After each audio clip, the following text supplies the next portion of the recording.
kælingin var alltaf miðað við 0 gráður þegar ísinn var að bráðna.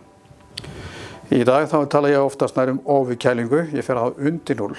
Ég veit að ég að lengja geymsluþoli kannski 2-3 daga með að fara niður á þeim mörkum sem að fyrstu ískristallar myndast í fiskholdi. Og þeir myndast við mínus 0,8 fyrir þorsk og mínus 1,2 fyrir lax. Þannig ég má kæla niður í svona mínus 1 fyrir laxinn og mínus 0,8 fyrir þorsk og þá get ég geymt það mun lengur. Þannig að 0 gráður gilda fyrir vatn, þá myndar ísinn. En í fiskjum þá ertu með það mikið af uppleystum efnum í vatninu, eins og salt og önnur efni, prótein og annað. Þannig að ísinn fer ekki að myndast fyrir að hitta sig komin í mínus 0,8 fyrir þorskinn. En svo erum við með aðra tegundir eins og makríl og síld. Það sem við getum farið alveg niður í mínus 1,5 eða mínus 1,8. Þá byrja kristallinn fyrst að myndast. Og þetta náttúrulega var þess valdandi að þegar við byrjum að veiða makríl 2007 að þá okkur sagt að það var ekki hægt að veiða makríl á þessum árstíma. Það væri bara algjör fíaskó hjá Íslendingum að fara að veiða makríl þegar hann er að fita sig.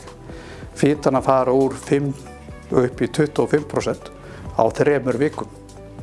Og það náttúrulega er mjög lausholda og segja Íslendingum það að við getum ekki tekið makrílnum að nota hann í bræðslu eða nota hann í fiskmjölsverksmiðjur.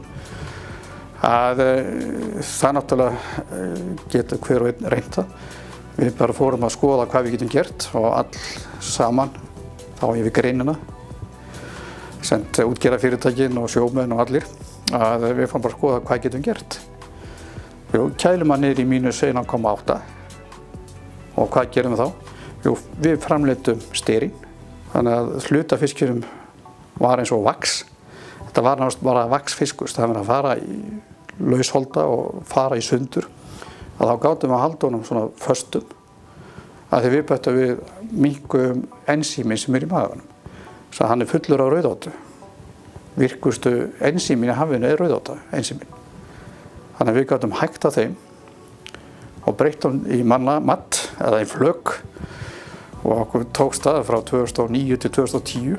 2009 var 5% af fiskjunum til manneldis og 2010 var allt í náður 95% af fiskjunum til manneldis.